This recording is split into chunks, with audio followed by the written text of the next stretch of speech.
حضرت محمد صلی اللہ علیہ وسلم کی افطاری۔ یہ سن کر آپ کی آنکھوں میں بھی آنسو آ جائیں گے۔ یہ واقعہ سن کر حضرت عائشہ رضی اللہ تعالی عنہا سے روایت ہے کہ رسول خدا صلی اللہ علیہ وسلم اکثر افطاری میں تربوز کو کھجوروں کے ساتھ بسم اللہ الرحمن الرحیم رمضان المبارک کے ماہ سعید میں حضور نبی کریم صلی اللہ علیہ وسلم کی معمولات عبادت اور ریاضت میں عام دنوں کی نسبت کافی اضافہ ہو جاتا۔ اس مہینے میں اللہ تعالیٰ کی خشیت اور محبت اپنے عروج پر ہوتی۔ اسی شوق اور محبت میں آپ صلی اللہ علیہ وسلم راتوں کے قیام کو بھی بڑھا دیتے۔ حضور نبی کریم صلی اللہ علیہ وسلم کے انہی معمولات کا ذکر کیا جاتا ہے تاکہ ہم بھی حضور نبی کریم صلی اللہ علیہ وسلم کے اسوہ پر عمل کر کے اس مہینے کی برکتوں اور سعادتوں کو لوٹ سکیں۔ حضور نبی کریم صلی اللہ علیہ وسلم رمضان المبارک سے اتنی زیادہ محبت فرمایا کرتے تھے کہ اس کے پانے کی دعا اکثر کیا کرتے تھے، اور رمضان المبارک کا اہتمام ماہ شعبان میں ہی روزوں کی کثرت کے ساتھ ہو جاتا تھا۔ نبی کریم صلی اللہ علیہ وسلم اس مبارک مہینے کا خوش آمدید کہہ کر اس کا استقبال کرتے۔ حضور نبی کریم صلی اللہ علیہ وسلم نے سواریہ انداز کے ذریعے صحابہ کرام سے رمضان المبارک کے استقبال کے بارے میں پوچھ کر اس مہینے کی برکت کو مزید واضح کیا۔ جب رمضان المبارک کا مہینہ آتا تو حضور صلی اللہ علیہ وسلم صحابہ کرام سے دریافت کرتے، تم کس کا استقبال کر رہے ہو اور تمہارا کون استقبال کر رہا ہے؟ یہ الفاظ آپ نے 3 دفعہ فرمائے۔ اس پر حضرت عمر رضی اللہ تعالی عنہ نے عرض کیا، یا رسول اللہ صلی اللہ علیہ وسلم، کیا کوئی وحی اترنے والی ہے یا کسی دشمن سے جنگ ہونے والی ہے؟ حضور صلی اللہ علیہ وسلم نے فرمایا، نہیں، ایسی کوئی بات نہیں ہے۔ پھر آپ صلی اللہ علیہ وسلم نے فرمایا، تم رمضان کا استقبال کر رہے ہو جس کی پہلی رات تمام اہل قبلہ کو معاف کر دیا جاتا ہے۔ ام المومنین عائشہ رضی اللہ تعالی عنہ یہ بتا رہی ہیں کہ حمزہ بن عمر السلمہ رضی اللہ عنہ نے آپ صلی اللہ علیہ وسلم سے یہ پوچھا کہ کیا میں سفر میں روزے رکھوں؟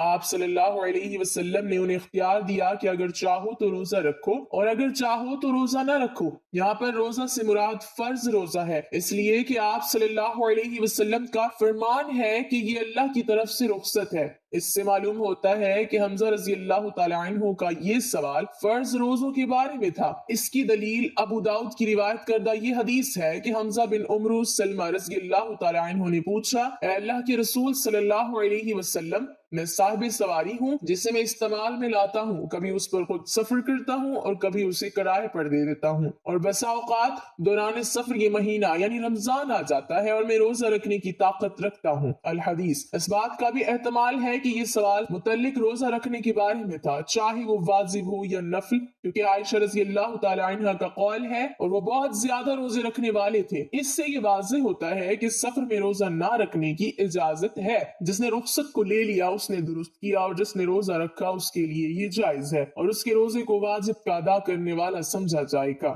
ناظرین، پیارے نبی حضرت محمد مصطفیٰ صلی اللہ علیہ وسلم نے اپنی حیات زندگی میں 9 رمضان دیکھے ہیں، یعنی کہ 9 رمضان گزارے ہیں۔ 10ویں رمضان کے شروع ہونے سے پہلے آپ اس دنیا سے پردہ فرما گئے، یعنی کہ آپ اللہ کے پاس تشریف لے گئے۔ اس طرح سے آپ نے اپنی زندگی میں روزے فرض ہونے سے وفات تک 9 رمضان گزارے ہیں۔ ناظرین، آج کی اس ویڈیو میں ہم بات کرنے والے ہیں کہ اللہ کے پیغمبر حضرت محمد مصطفیٰ صلی اللہ علیہ وسلم کی سحری اور افطاری کیسے ہوتی تھی، یعنی کہ آپ سحری اور افطاری میں کیا کیا چیزیں کھانا پسند کرتے تھے، اور ساتھ میں ہم آپ کو پیارے نبی صلی اللہ علیہ وسلم کی افطاری کا ایک ایسا واقعہ بھی بتانے والے ہیں جس کو سن کر یقیناً آپ لوگوں کا دل خوش ہو جائے گا۔ ناظرین، حضرت انس رضی اللہ تعالی عنہ فرماتے ہیں کہ اللہ کے نبی صلی اللہ علیہ وسلم مغرب کی نماز سے پہلے چند کھجوروں سے افطاری فرماتے تھے، یعنی کہ آپ تازہ کھجوروں سے افطاری کرتے تھے۔ اگر تازہ کھجور نہ ملتی تو پھر آپ خشک کھجور سے یعنی کہ سوکھے کھجور سے افطاری فرماتے، اور اگر کبھی خشک کھجور بھی نہ ہوتی تو پھر آپ چند چلو پانی پی کر افطاری کرتے تھے، یعنی کہ تھوڑے سے پانی کو پی کر آپ افطاری کرتے تھے۔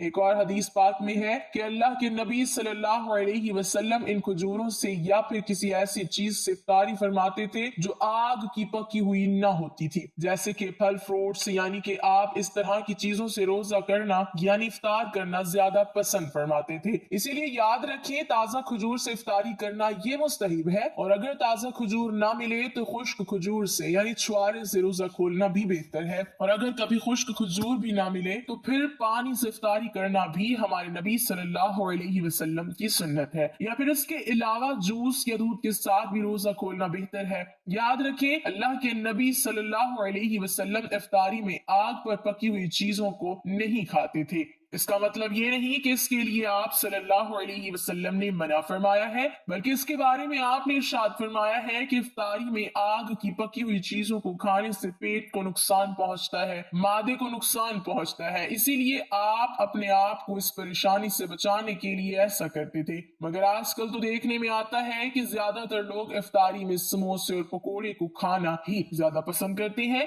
مگر یاد رکھیں ایسا اللہ کے پیارے نبی صلی اللہ علیہ وسلم کبھی نہیں کرتے تھے۔ اس کے علاوہ ناظرین، اللہ کے نبی صلی اللہ علیہ وسلم جب سحری کھاتے تھے تو بالکل آخری وقت میں کھاتے تھے۔ ادھر حضرت بلال اذان دے رہے ہیں اور ادھر آپ آخری لقمہ کھا رہے ہیں، اور ادھر سورج نیچے ہوا یعنی کہ ڈوبا اور آپ نے اپنے منہ میں کھجور رکھی یعنی کہ افطاری کی۔ ایسا آپ اس لیے کرتے تھے تاکہ اپنی امت پر بھوک کا وقت کم سے کم آئے۔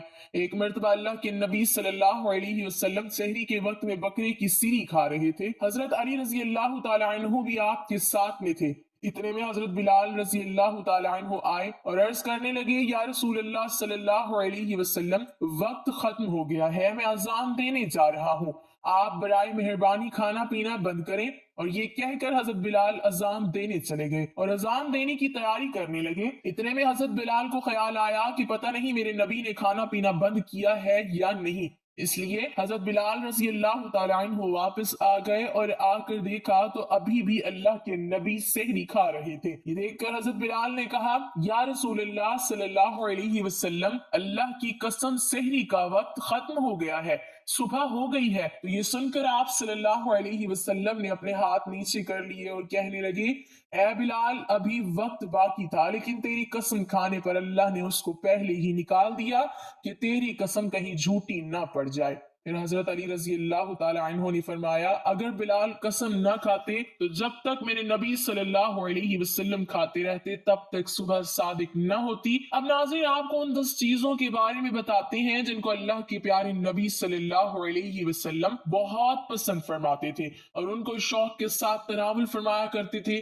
یاد رکھیں اللہ کے پیارے نبی صلی اللہ علیہ وسلم کا کھانا پینا بڑا ہی سادہ تھا۔ شہد، زیتون کا تیل، کدو تو آپ بڑے شوق سے کھاتے تھے۔